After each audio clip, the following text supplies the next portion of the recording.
Hi hello ಎಲ್ರಿಗೂ ನಮಸ್ಕಾರ, welcome back to my channel. ನೀವು ನೋಡ್ತಿದ್ದೀರಾ ಹರ್ಷಿತಾ ಬೀರೇಶ್ ವ್ಲಾಗ್ಸ್. ಸೊ ತುಂಬ ದಿನದಿಂದ ತುಂಬ ಜನ ಕೇಳ್ತಿರೋದು ಏನಂತೆ ಅಂದರೆ PCOSಗೆ ಡಯಟ್ ಪ್ಲ್ಯಾನ್ ಹೇಳಿ ಅಂತ ಅಂದ್ಬಿಟ್ಟು ತುಂಬ ಜನ ಕೇಳ್ತಿದ್ದೀರಾ. ಸೊ ನನಗೆ ಇನ್ಸ್ಟಾಗ್ರಾಮಲ್ಲಿ ಕೂಡ ಮೆಸೇಜ್ ಮಾಡಿದ್ದೀರಾ. ಸೊ ಇವತ್ತು ಅದಕ್ಕೆಲ್ಲದಕ್ಕೂ ಆನ್ಸರ್ ಮಾಡೋಣ ಅಂತ ಬಂದಿದ್ದೀನಿ. ಜೊತೆಗೆ PCOSಯಿಂದ ಫೇಶಿಯಲ್ ಹೇರ್ ಮತ್ತು ಪಿಂಪಲ್ಸ್, ಆ್ಯಕ್ನಿ ಅದೆಲ್ಲ ಜಾಸ್ತಿ ಆಗುತ್ತೆ. ಅದೆಲ್ಲ ಕಮ್ಮಿ ಆಗೋದಕ್ಕೆ ಏನು ಮಾಡಬೇಕು, ಏನು ಎತ್ತ ಅಂತೆಲ್ಲ ಕೇಳಿದ್ದೀರಾ. ಸೊ ಅದ್ರ ಬಗ್ಗೆ ಸ್ವಲ್ಪ ಇನ್ಫಾರ್ಮೇಷನ್ ಕೊಡೋಣ ಅಂತ ಬಂದಿದ್ದು. ನಂಗೆ ಪೂರ್ತಿಯಾಗಿ ಅಷ್ಟೊಂದೆಲ್ಲ ಗೊತ್ತಿಲ್ಲ, ಬಟ್ ಆದರೂ ನನಗೆ ಎಷ್ಟು ಗೊತ್ತು, ನಾನು ಯಾವ ಥರ ಕ್ಯೂರ್ ಮಾಡಿಕೊಂಡೆ ಅದ್ರ ಬಗ್ಗೆ ನಿಮ್ಮೆಲ್ಲರಿಗೂ ಮಾಹಿತಿನ ಕೊಡೋದಕ್ಕೆ ಬಂದಿದ್ದೀನಿ. ವಿಡಿಯೋ ಸ್ಟಾರ್ಟ್ ಮಾಡೋದಕ್ಕೂ ಮುಂಚೆ ಯಾರೆಲ್ಲ ನನ್ನ ಚಾನಲ್ಗೆ ಸಬ್ಸ್ಕ್ರೈಬ್ ಆಗಿಲ್ಲ ಬೇಗ ಬೇಗ ಹೋಗಿ ಸಬ್ಸ್ಕ್ರೈಬ್ ಆಗಿ ಆ್ಯಂಡ್ ಬೆಲೈಕನ್ನ ಕ್ಲಿಕ್ ಮಾಡಿ, ಸೊ ದಟ್ ನನ್ನೆಲ್ಲ ವೀಡಿಯೋಸ್ ನಿಮಗೆ ಫಸ್ಟ್ ಬರುತ್ತೆ ಅಂತ ಹೇಳ್ತೀನಿ. ಸಾರಿ, ಇವಾಗ ತಾನೇ ಊಟ ಮಾಡಿದೆ. Let's start the video. So ನಾನು ಆ್ಯಕ್ಚುಲಿ ಬೆಳಗ್ಗೆನೇ ವೀಡಿಯೋ ಸ್ಟಾರ್ಟ್ ಮಾಡಬೇಕು ಅಂದ್ಕೊಂಡೆ, ಬಟ್ ಗೊತ್ತಿಲ್ಲ ಯಾಕೋ ಟಿಫನ್ ಮಾಡಿದ ತಕ್ಷಣ ಸ್ವಲ್ಪ ನಿದ್ದೆ ಬರೋ ಥರ ಆಗ್ತಾಯಿತ್ತು. ಮಲ್ಕೊಂಡೆ, ಎದ್ದೊಳ್ದಾಗ ನೋಡಿದ್ರೆ 3 ಗಂಟೆ ಆಗಿಬಿಟ್ಟಿದೆ. ಸೊ ಇವಾಗ ಊಟ ಮಾಡಿ ಸರಿ ಅಟ್ಲೀಸ್ಟ್ ಇವಾಗಾದರೂ ವೀಡಿಯೋ ಮಾಡಿಬಿಡೋಣ. ಇವತ್ತೆರಡು ವೀಡಿಯೋ ಮಾಡೋ ಪ್ಲ್ಯಾನ್ ಇತ್ತು. ಸೊ ಇವಾಗ ಫಸ್ಟು ಒಂದು ಸ್ಟಾರ್ಟ್ ಮಾಡಿಬಿಡೋಣ ಅಂತ ಅಂದ್ಬಿಟ್ಟು ಬಂದಿದ್ದೀನಿ. ಎಲ್ಲ ಕೇಳ್ತಿದ್ದಂಗೆ PCOSಗೆ ಏನು ಡಯಟ್ನ ಫಾಲೋ ಮಾಡಬೇಕು, ನಾವು ಯಾವ ಥರ ಫುಡ್ ರುಟೀನ್ನ ಇಟ್ಕೊಬೇಕು ಅಂತ ತುಂಬ ಜನ ಕೇಳಿದ್ದೀರಾ.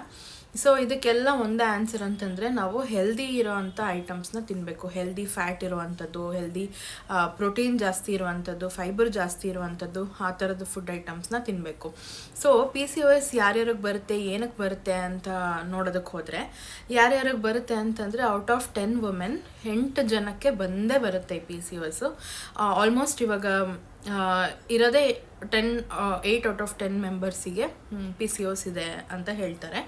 ಸೊ ಏನಕ್ಕೆ ಬರುತ್ತೆ ಅಂತಂದರೆ ಇದು ಫ್ಯಾಮಿಲಿ ಹಿಸ್ಟ್ರಿಯಿಂದ ಏನಾದರೂ ಆಗಿರ್ಬೋದು, ಅಥವಾ ನಮ್ಮ ಲೈಫ್ ಸ್ಟೈಲ್, ನಾವು ಯಾವ ಥರ ಲೈಫ್ ಸ್ಟೈಲ್ನ ಇಟ್ಕೊಂಡಿದ್ದೀವಿ ಅಂತ ಅದ್ರ ಮೇಲೆ ಡಿಪೆಂಡ್ ಆಗಿ ಕೂಡ ನಮಗೆ PCOS ಬರ್ಬೋದು. ಸೊ ಈ ಪಾರ್ಟ್ ಮಾತಾಡಬೇಕಾದ್ರೆ ನನ್ನ ಕೇಸ್ ಬಂತು ಅಂತಂದರೆ, ನನಗೇನಕ್ಕೆ ಬಂತು ಅಂತಂದರೆ, ನಮ್ಮ ಡ್ಯಾಡಿಗೆ ಆಬ್ವಿಯಸ್ಲಿ ಅವ್ರಿಗೆ ಶುಗರ್ ಇತ್ತು, ಜೊತೆ ಡಯಾಬಿಟೀಸು. ಸೊ ಮೇ ಬಿ ಅವರಿಂದ ನನಗೆ ಟ್ರಾನ್ಸ್ಫರ್ ಆಗಿರುತ್ತೆ ಅಂತ ನನಗನ್ಸುತ್ತೆ. ಜೊತೆಗೆ ನಾನು ಇವಾಗ ಬರೀ ಅಪ್ಪ ಅಮ್ಮಂಗೆ ಅಂತಲೇ ಇಲ್ಲ, ಸೋದರತ್ತೆ, ಸೋದ್ರ ಮಾವ, ಈ ಥರ ರಿಲೇಟಿವ್ಸಿಂದನೂ ಬರೋ ಚಾನ್ಸಸ್ ಇರುತ್ತೆ. ಬಿಕಾಸ್ ಅದೊಂಥರ ಬ್ಲಡ್ ರಿಲೇಟಿವ್ ಅಂತ ಹೇಳ್ತಾರಲ್ಲ, ಸೊ ಅದು ಬ್ಲಡ್ಡಿಂದನೇ ಟ್ರಾನ್ಸ್ಫರ್ ಆಗಿ ಬರೋವಂಥ ಚಾನ್ಸಸ್ ತುಂಬಾ ಇರುತ್ತೆ, ಹಾರ್ಮೋನಲ್ ಇಂಬ್ಯಾಲೆನ್ಸ್ ಎಲ್ಲ. ಸೊ ನನಗೆ ಮೇ ಬಿ ಅದು ಅಂತ ನನಗನ್ಸುತ್ತೆ. ಬಿಕಾಸ್ ನನ್ನ ಒಂದು ಲೈಫ್ ಸ್ಟೈಲ್ನ ತೊಗೊಂಡ್ರೆ, ನಾನು ಯಾವತ್ತೂ ನಮ್ಮ ಮಮ್ಮಿ ಮನೇಲಿದ್ದಾಗ, ಅಂದರೆ ಮದುವೆಗೋ ಮುಂಚೆ ಅಥವಾ ಚಿಕ್ಕ ಹುಡುಗಿಯಾಗಿದ್ದಾಗ, ಅವಾಗೆಲ್ಲ ಎಲ್ಲಿ ಪಾನಿಪುರಿ ಮತ್ತು ಸೇವ್ ಪುರಿ, ಇದು ಗೋಬಿ ಮಂಚೂರಿ, ಇದಿಷ್ಟು ಬಿಟ್ಟರೆ ಇನ್ನೇನು ಬೇರೆ ಏನು ಚೈನೀಸ್ ಫುಡ್ ಆಗಿರ್ಬೋದು, ಅಥವಾ ಅಜಿನೋಮೋಟೊ ಹಾಕಿ ಯೂಸ್ ಮಾಡಿರೋಂಥ ಪ್ರಿಪೇರ್ ಮಾಡಿರೋಂಥ ಫುಡ್ಸ್ ಆಗಿರ್ಬೋದು, ಅದೆಲ್ಲ ತುಂಬ ಕಮ್ಮಿ ಇರ್ತಿತ್ತು. ಜೊತೆಗೆ ನಾವು ವಾರನೂ ತಿನ್ನೋವಂಥವ್ರು ಅಲ್ಲ, ಹೇಳ್ಬೇಕಂದ್ರೆ ಮಂತ್ಲಿ ಒನ್ಸ್ ಅಥವಾ 15 days ಒನ್ಸ್. ಅದರಲ್ಲೂ ನಾವು ಏನು ತಿಂತಿದ್ವಿ ಅಂತಂದರೆ ಬರೀ ಸೇವ್ ಪುರಿ ಮತ್ತು ಮಸಾಲೆ ಪುರಿ, ಬೇಲ್ ಪುರಿ, ಈ ಥರದ್ದು. ಅದರಲ್ಲಿ ಜಾಸ್ತಿ ವೆಜಿಟೇಬಲ್ಸೇ ಇರುತ್ತೆ ಹೇಳ್ಬೇಕಂತಂದರೆ, ಈರುಳ್ಳಿ, ಟೊಮ್ಯಾಟೊ, ಕ್ಯಾರೆಟು ಮತ್ತು ಇದು ಏನದು ಕುಕ್ಕುಂಬರು. ಸೊ ಈ ಥರದ್ದೇ ಇರುತ್ತೆ. ಅದರಲ್ಲಿ ಜಾಸ್ತಿ ಕ್ಯಾಲರೀಸ್ ಆಗಲಿ ಅಥವಾ ನಮಗೆ ಹೆಲ್ತ್ಗೆ ಹಾರ್ಮ್ ಮಾಡುವಂಥ ಐಟಮ್ಸು ಇರ್ತಿರಲಿಲ್ಲ. ಬಟ್ ಇವಾಗ ಏನಾಗಿದೆ ಅಂತಂದರೆ, ಎಲ್ಲ ಕಡೆನೂ ಚೈನೀಸ್ ಫುಡ್ಡು ಮತ್ತು ಈ ಚಾಕ್ಲೇಟ್ ಹಾಕಿರೋಂಥ ಫುಡ್ಸು ಜಾಸ್ತಿ, ಸ್ಟ್ರಾಬೆರಿಗೆ ಚಾಕ್ಲೇಟ್ ಹಾಕ್ಕೊಂಡು ತಿನ್ನೋದು, ಅದು ಆ ಥರದ್ದು, ಮತ್ತು ಮೋಮೋಸು ಮತ್ತು ನೂಡಲ್ಸು, ಅದೆಲ್ಲ ಜಾಸ್ತಿ ಆಗಿದೆ ಚೈನೀಸ್ ಫುಡ್ಡು. ಆಮೇಲೆ ಶವರ್ಮಾ ಅಂತೆ, ರೋಲ್ ಅಂತೆ, ಏನೇನೋ ಜಾಸ್ತಿ ಆಗಿದೆ. ಸೊ ಅದೆಲ್ಲ ತಿನ್ನೋದ್ರಿಂದ ಸ್ವಲ್ಪ PCOS ಬರ್ಬೋದು ಅಂತ ಹೇಳ್ಬೋದು. ಜೊತೆಗೆ ಫ್ಯಾಮಿಲಿ ಹಿಸ್ಟ್ರಿನೂ ನಾನು ಆಗಲೇ ಹೇಳ್ದಂಗೆ. ಸೊ ನನ್ನ ಕೇಸಲ್ಲಿ ಮೋಸ್ಟ್ಲಿ ನನಗೆ ಅನ್ಸೋದು ಫ್ಯಾಮಿಲಿ ಹಿಸ್ಟ್ರಿನೇ ಇರ್ಬೋದು ಅಂತ. ಜೊತೆಗೆ ನಾನು ಇವಾಗ ಫಿಸಿಕಲ್ ಆ್ಯಕ್ಟಿವಿಟಿ ಕಮ್ಮಿ ಆಗಿರೋದು, ಮತ್ತು ಏನೂ ಫಿಸಿಕಲಾಗಿ ಏನೂ ಎಕ್ಸಸೈಸ್ ಮಾಡದೇ ಇರೋದು, ಅಥವಾ ಏನೂ ಕೆಲಸ ಮಾಡದೇ ಇರೋರಿಗೆ ಸ್ವಲ್ಪ ಜಾಸ್ತಿನೇ ಬರುತ್ತೆ. ಕೂತ್ಕೊಂಡು ಕೆಲಸ ಮಾಡೋರಿಗೆ, ಅಥವಾ ಕೂತ್ಕೊಂಡೆ ಯಾವಾಗಲೂ ಓದ್ತಿರೋರಿಗೆ. ಆಮೇಲೆ ಇನ್ನೊಂದೇನಂತಂದರೆ, ಚಿಕ್ಕವರಿದ್ದಾಗಿಂದನೂ ಸಣ್ಣಗೆ ಇರ್ತಾರೆ, ಆಮೇಲೆ ಬರ್ತಾ ಬರ್ತಾ ಬರ್ತಾ ಬರ್ತಾ ದಪ್ಪ ಆಗಿಬಿಡ್ತಾರೆ. ಸೊ ಆ ಚಾನ್ಸಸ್ ಕೂಡ, ಆ ಟೈಮಲ್ಲಿ ಕೂಡ PCOS ಬರೋವಂಥ ಚಾನ್ಸಸ್ ಇರುತ್ತೆ. ಜೊತೆಗೆ ನನ್ನ ಕೇಸಲ್ಲಿ ಹೇಗೆ ಅಂತಂದರೆ, ನಾನು ಫಿಸಿಕಲ್ ಆ್ಯಕ್ಟಿವಿಟಿ ಏನಾದರೂ ಒಂದು ಇದ್ದೇ ಇರ್ತಿತ್ತು ನನಗೆ. ಬಿಕಾಸ್ ನಾನು ಭರತನಾಟ್ಯಂ ಡ್ಯಾನ್ಸರ್ ಆಗಿರೋದ್ರಿಂದ ಡ್ಯಾನ್ಸ್ ಕ್ಲಾಸ್ ಇರ್ತಿತ್ತು. ಅಟ್ಲೀಸ್ಟ್ ವೀಕ್ಲಿ ಟ್ವೈಸ್ ಆದರೂ ಇದ್ದೇ ಇರ್ತಿತ್ತು. ಜೊತೆಗೆ ಬರೀ ಡ್ಯಾನ್ಸ್ ಒಂದೇ ಅಂತಲ್ಲ, ನಾನು ಕಾಲೇಜ್ಗೂ ಅಷ್ಟೇ ಸ್ಕೂಲ್ಗೂ ಅಷ್ಟೇ ಸೈಕಲಲ್ಲೇ ಹೋಗಿ ಸೈಕಲಲ್ಲೇ ಬರ್ತಿದ್ದಿದ್ದು. ಆಲ್ಮೋಸ್ಟ್ 1.5 ಕಿಲೋಮೀಟರ್ಸ್ 2 ಕಿಲೋಮೀಟರ್ಸ್ವರೆಗೂ ಇರ್ತಿತ್ತು ನನ್ನ ಕಾಲೇಜು, ಮತ್ತು ಸ್ಕೂಲ್ ಬಂದು 1.5 ಕಿಲೋಮೀಟರ್ಸು ಈ ಥರ ಇರ್ತಿತ್ತು. ಸೊ ನಾನು ಸೈಕಲಲ್ಲೇ ಹೋಗ್ತಿದ್ದೆ. ಇನ್ಫ್ಯಾಕ್ಟ್ ನನ್ನ ತಂಗಿ ಅವಾಗ ಇನ್ನು ಸ್ಕೂಲಲ್ಲಿದ್ದಾಗ ಇನ್ನೂ ಚಿಕ್ಕವಳಿದ್ಲು, ಅವಳನ್ನೂ ಕೂಡ ಹಿಂದೆ ಕೂರಿಸ್ಕೊಂಡು ಡಬಲ್ಸ್ ಹೋಗ್ತಿದ್ದೆ ಅಪ್ಪಲ್ಲಿ. ಸೊ ಈ ಥರ ಫಿಸಿಕಲ್ ಆ್ಯಕ್ಟಿವಿಟೀಸ್ ಎಲ್ಲ ಇತ್ತು. ಜೊತೆಗೆ ನಮ್ಮ ಮನೆ ಹತ್ರ ಮಕ್ಕಳು ಜಾಸ್ತಿ ಇದ್ದರು, ಅಂದರೆ ನನ್ನ ಫ್ರೆಂಡ್ಸ್ ಎಲ್ಲ ಜಾಸ್ತಿ ಇದ್ದರು. ಅವ್ರ ಜೊತೆ ಶಟ್ಲ್ ಆಡೋದಂತೆ, ಮತ್ತು ಬೇರೆ ಬೇರೆ ಆಟ, ಚೆಂಡು ಅದು ಇದು ಎಲ್ಲ ಆಟ ಆಡ್ತಿದ್ದೆ ನಾನು. ಸಿಕ್ಕಾಬಟ್ಟೆ ಆಟ ಆಡ್ತಿದ್ವಿ, ಸಿಕ್ಕಾಬಟ್ಟೆ ಸ್ವೆಟ್ ಆಗ್ತಿತ್ತು. ಜೊತೆಗೆ ಸ್ವಿಮ್ಮಿಂಗ್ ಕ್ಲಾಸಸ್ಗೆ ಹೋಗ್ತಿದ್ದೆ. ಸ್ವಿಮ್ಮಿಂಗ್ ಕ್ಲಾಸಸ್ ಅಲ್ಲ, ಸ್ವಿಮ್ಮಿಂಗ್ ಪೂಲ್ ಇತ್ತು ನಮ್ಮ IASCನಲ್ಲಿ. ಸೊ ಅದ್ರದ್ದು ಪಾಸ್ ತೊಗೊಂಡು ಅದಕ್ಕೂ ಹೋಗ್ತಿದ್ದೆ. ಅದರಲ್ಲೂ ಕೂಡ ಸ್ವಿಮ್ಮಿಂಗ್ ಮಾಡ್ತಿದ್ದೆ. 1.5 ಅವರ್ ನಾನು ನನ್ನ ತಂಗಿ ಇಬ್ಬರೂ ಹೋಗ್ತಿದ್ವಿ. ಸೊ ಅದೊಂದು ಫಿಸಿಕಲ್ ಆ್ಯಕ್ಟಿವಿಟಿ ಆಯಿತು. ನಾವು ಸುಮ್ಮನೆ ಕೂತಿದ್ದವರೇ ಇಲ್ಲ, ಹೇಳಬೇಕಂತಂದರೆ ಏನಾದರೂ ಒಂದು ಮಾಡ್ತಾನೆ ಇರ್ತಿದ್ವಿ. ಆಮೇಲೆ ಕಾಲೇಜಿಗೆ ಬಂದಮೇಲೆ ಕಾಲೇಜ್ಗೂ ಅಷ್ಟೇ ಸೈಕಲಲ್ಲೇ ಹೋಗ್ತಿದ್ದೆ, ಸೈಕಲಲ್ಲೇ ಬರ್ತಿದ್ದೆ. ಜೊತೆಗೆ ಅಲ್ಲಿ ಸ್ಟೆಪ್ಸ್ ಹತ್ತೋದು ಇಳಿಯೋದು ಆ ಥರದ್ದೆಲ್ಲ ಇರ್ತಿತ್ತು, ಸ್ವಲ್ಪ ಕ್ಲಾಸಸ್ ಚೇಂಜ್ ಆಗ್ತಿರ್ಬೇಕಾದ್ರೆ. ಜೊತೆಗೆ ಈವ್ನಿಂಗ್ ಬಂದು ಡ್ಯಾನ್ಸ್ ಕ್ಲಾಸ್ ಅಟೆಂಡ್ ಮಾಡ್ತಿದ್ದೆ. ಬರೀ ಭರತನಾಟ್ಯಂ ಅಲ್ದಿರ ನಾನು ಕಥಕ್ಕೂ ಕೂಡ ಸೇರಿಕೊಂಡಿದ್ದೆ. ಕಥಕ್ ಕೂಡ 1.5 ಅವರ್ ನಡೀತಾ ಇತ್ತು ಕ್ಲಾಸಸ್ಸು. ಸೊ ಫುಲ್ ಪ್ಯಾಕ್ಡ್ ಆಗಿರ್ತಿದ್ದೆ, ನಾನು ಬ್ಯುಸಿಯಾಗಿರ್ತಿದ್ದೆ ಹೇಳಬೇಕಂತಂದರೆ. ಈ ಗ್ಯಾಪಲ್ಲಿ ಹೆಂಗೆ ನನಗೆ PCOS ಬಂತು ಅಂತಲೇ ನನಗೆ ಗೊತ್ತಾಗ್ತಿಲ್ಲ. ಜೊತೆಗೆ ಇನ್ನೊಂದೇನಂತಂದರೆ ನನಗೆ ಪಿಂಪಲ್ಸ್ ಜಾಸ್ತಿ ಆಗಿತ್ತು. ಅದು ಆಬ್ವಿಯಸ್ಲಿ ಹಾರ್ಮೋನಲ್ ಇಂಬ್ಯಾಲೆನ್ಸಿಂದನೇ. ಹೆಂಗೆ ಅಂತಂದರೆ ನಾನು ಅಂದರೆ ಫಸ್ಟ್ ಮೆಚ್ಯೂರ್ಡ್ ಆದಮೇಲೆ 2 ಇಯರ್ಸ್ವರೆಗೂ ನನ್ನ ಫೇಸ್ ಫುಲ್ ಕ್ಲಿಯರ್ ಇತ್ತು. ಎಷ್ಟು ಕ್ಲಿಯರ್ ಅಂತಂದರೆ ನೋಡಿದವರೆಲ್ಲ ಸಖತ್ತಾಗಿದೆ ನಿನ್ನ ಸ್ಕಿನ್ನು, ಅದು ಇದು ಆ ಥರ ಎಲ್ಲ ಕಮೆಂಟ್ ಮಾಡೋರು.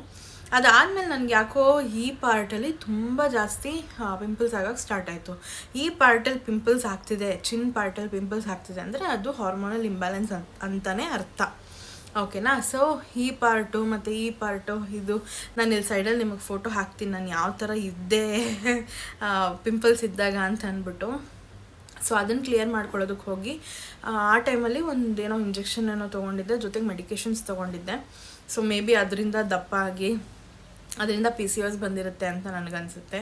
I don't know, can't predict ಯಾವ ಥರ ಅದು ಬಂದಿದೆ ಏನು ಎತ್ತ ಅಂತ ಅಂದ್ಬಿಟ್ಟು. ಬಟ್ ಇವಾಗ ನಮ್ಮ ಸೊಲ್ಯೂಷನ್ ಏನಂತಂದರೆ ಹೇಗೆ ಅದನ್ನು ಕ್ಯೂರ್ ಮಾಡ್ಕೊಳ್ಳೋದು ಅಂತ ಅಂದ್ಬಿಟ್ಟು. ಸೊ ಅಷ್ಟು ಗೊತ್ತಾಗ್ತಿರ್ಲಿಲ್ಲ ನನಗೆ ಸ್ಟಾರ್ಟಿಂಗಲ್ಲಿ ಹೆಂಗೆ ಕ್ಯೂರ್ ಮಾಡ್ಕೋಬೇಕು ಅಂತ.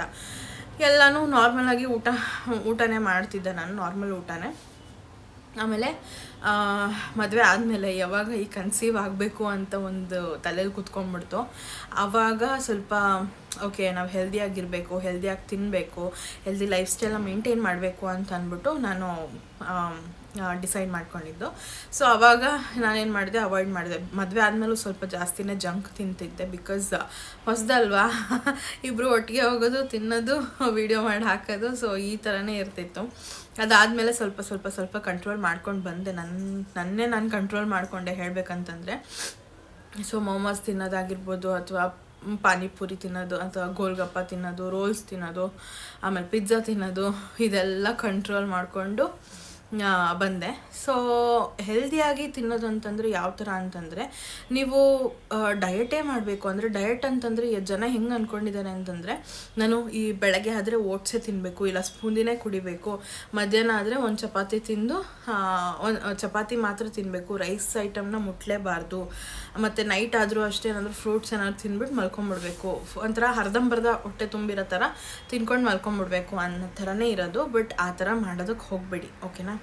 ಓಟ್ಸು ಮತ್ತು ಬೇರೆ ಬೇರೆ ಇವಾಗ ಓಟ್ಸ್ ಎಲ್ಲ ನಮಗೆ ಆವಾಗಿನ ಕಾಲದಿಂದನೂ ಏನು ಬಂದಿಲ್ಲ, ಬೇರೆ ಕಂಟ್ರಿಯಿಂದ ನಾವು ಅದನ್ನು ಅಡಾಪ್ಟ್ ಮಾಡ್ಕೊಂಡಿರೋದು ಅಷ್ಟೇನೆ. ಸೊ ನಮ್ಮ ಕಂಟ್ರಿನಲ್ಲಿ ಅಥವಾ ನಮ್ಮ ಒಂದು ಹಿಂದಿನ ಕಾಲದಿಂದ ಏನು ನಡ್ಕೊಂಬಂದಿದೆಯೋ ಅದನ್ನೆಲ್ಲ ಯೂಸ್ ಮಾಡೋದನ್ನು ತುಂಬ ಹೆಲ್ಪ್ಫುಲ್ ಆಗುತ್ತೆ. ಈ ಸಾಮೆ, ನವಣೆ ಅಂತೆಲ್ಲ ಒಂದಷ್ಟು ಸಿರಿಧಾನ್ಯಗಳು ಬರ್ತವೆ. ಸೊ ಅದನ್ನು ಉಪಯೋಗಿಸ್ಕೊಂಡು ನಾವು ಅಡುಗೆ ಮಾಡ್ಕೊಳ್ಳೋದ್ರಿಂದ ತುಂಬಾ ಹೆಲ್ಪ್ಫುಲ್, ಬೆನಿಫಿಷಿಯಲ್ ಅಂತಲೇ ಹೇಳ್ಬೋದು.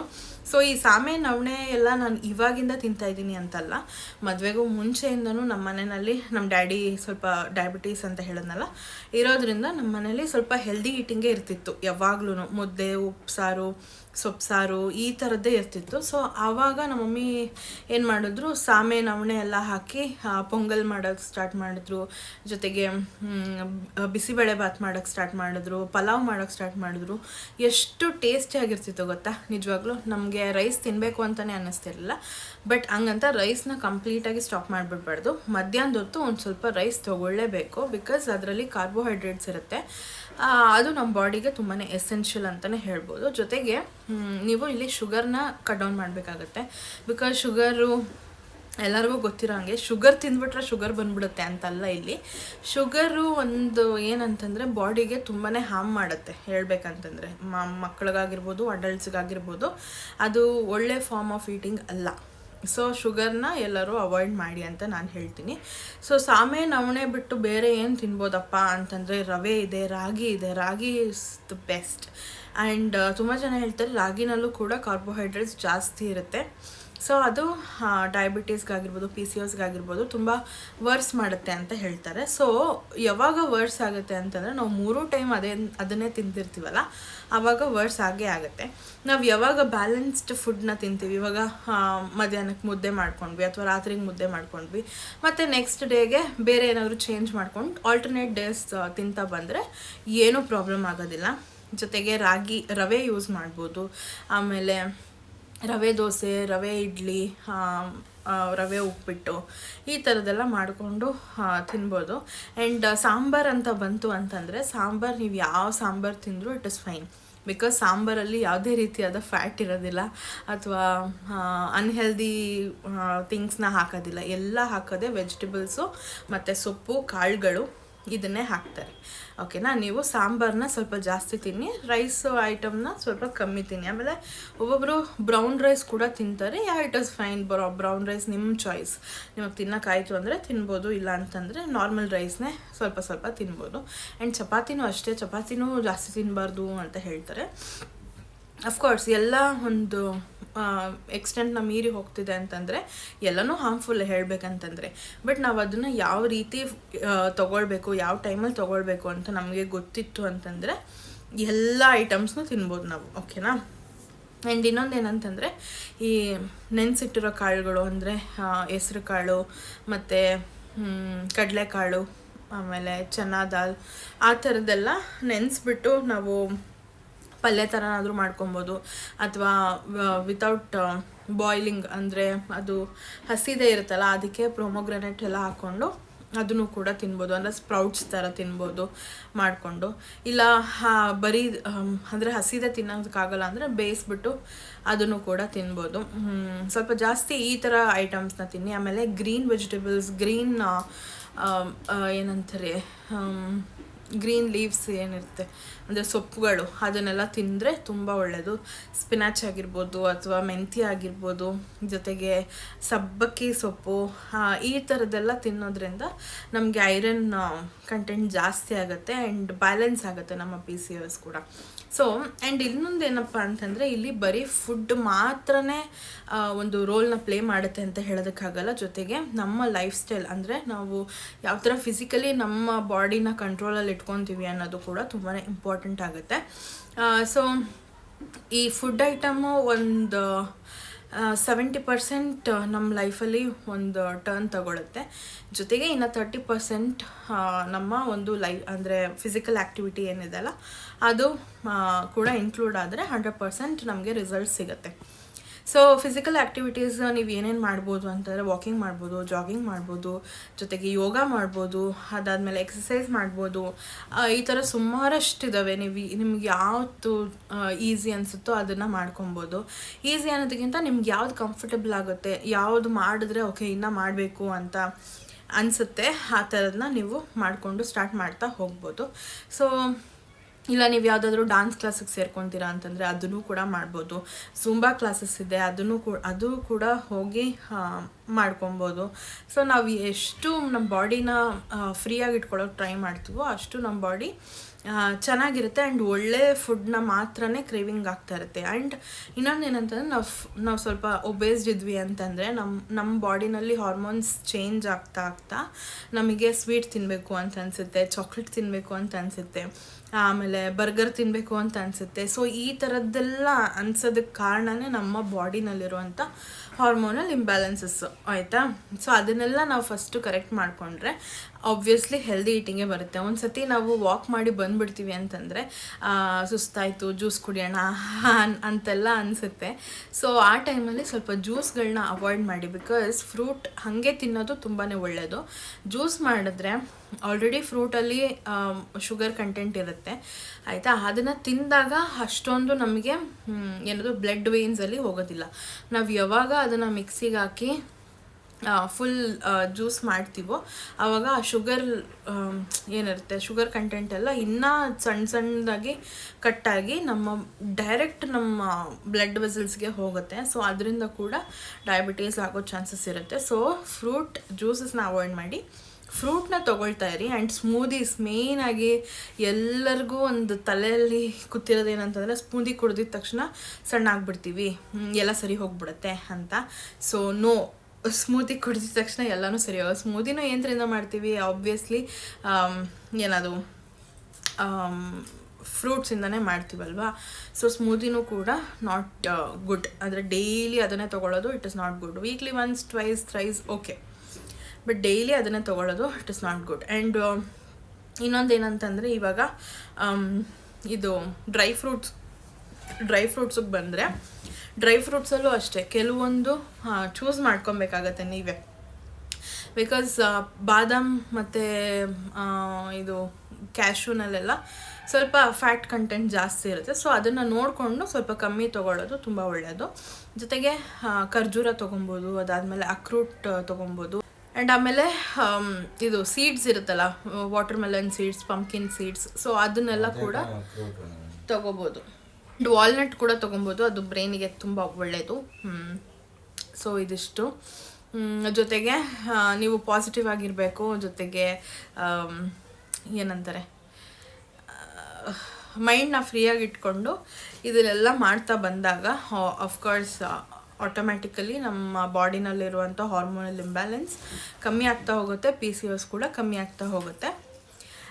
ಸೊ ಇದಿಷ್ಟು PCOS ಹೇಗೆ ಕಂಟ್ರೋಲ್ ಮಾಡ್ಕೊಳ್ಳೋದು ಏನು ಎತ್ತ ಅಂತ ನಿಮಗೆ ಇನ್ಫಾರ್ಮೇಷನ್ ಕೊಟ್ಟಿದ್ದೀನಿ. ಐ ಹೋಪ್ ನಿಮ್ಮೆಲ್ಲರಿಗೂ ಅರ್ಥ ಆಗಿದೆ ಅಂತ ಅಂದ್ಕೊತೀನಿ. ಇನ್ ಕೇಸ್ ಏನೋ ಡೌಟ್ ಇತ್ತಂದರೆ ಕಾಮೆಂಟಲ್ಲಿ ತಿಳಿಸಿ. ಆ್ಯಂಡ್ ಇವಾಗ ಪಿಂಪಲ್ಸ್ಗೆ ಮತ್ತು ಫೇಸ್ ಮೇಲಿರುವಂಥ ಏನದು ಫೇಶಿಯಲ್ ಹೇರ್ಗೆ ಬಂತು ಅಂತಂದರೆ ಪಿಂಪಲ್ಸು ಏನಿಲ್ಲ. ನೀವು ಆಲ್ಮೋಸ್ಟ್ ಇವಾಗ ಒಳ್ಳೆ ಫುಡ್ ರೂಟೀನ್ನ ಕಂಟಿನ್ಯೂ ಮಾಡ್ತಿದ್ದೀರಾ ಅಂತಂದರೆ ಪಿಂಪಲ್ಸ್ ತಾನಾಗ್ತಾನೆ ಹೋಗ್ತಾ ಹೋಗುತ್ತೆ. ಆ್ಯಂಡ್ ಮನೆಯಲ್ಲಿ ಏನೇನು ಐಟಮ್ ಸಿಗುತ್ತೋ ಅದನ್ನು ತೊಗೊಂಡು ಪೇಸ್ಟ್ ಮಾಡಿ ಫೇಸ್ಗೆ ಅಪ್ಲೈ ಮಾಡ್ಕೊಳ್ಳಿ. ಆ್ಯಂಡ್ ಇನ್ನೊಂದು ಮೇಯ್ನ್ ಏನಪ್ಪ ಅಂತಂದರೆ ಪಪಾಯ ತುಂಬ ಒಳ್ಳೆಯದು. ತಿಂದರೂ ಅಷ್ಟೇ, ಫೇಸ್ಗೆ ಅಪ್ಲೈ ಮಾಡಿಕೊಂಡ್ರು ಅಷ್ಟೇ ಅದನ್ನು ಯೂಸ್ ಮಾಡಿ. ಅಲೋವೆರಾ ಜೆಲ್ನ ಯೂಸ್ ಮಾಡಿ, ಅಂದರೆ ನ್ಯಾಚುರಲ್ ಆಗಿ ಸಿಗೋವಂಥ ಅಲೋವೆರಾ ಜೆಲ್ಲು, ಪ್ಯಾಕ್ಡೆಲ್ಲ ತೊಗೊಳಕ್ಕೆ ಹೋಗ್ಬಿಡಿ. ಸೊ ಇದಿಷ್ಟು ಇದು. ಆ್ಯಂಡ್ ಫೇಶಿಯಲ್ ಹೇರಿಗೆ ಏನು ಮಾಡ್ಬೋದು ಅಂತಂದರೆ ಅರಿಶಿನ ಹಾಕಿ ಒಂದು ಸ್ವಲ್ಪ ಹೊತ್ತು 20 ಮಿನಿಟ್ಸ್ ಬಿಟ್ಟು ವಾಶ್ ಮಾಡೋದ್ರಿಂದ ಅದು ಉದುರೋಗೋ ಚಾನ್ಸಸ್ ತುಂಬಾ ಇರುತ್ತೆ.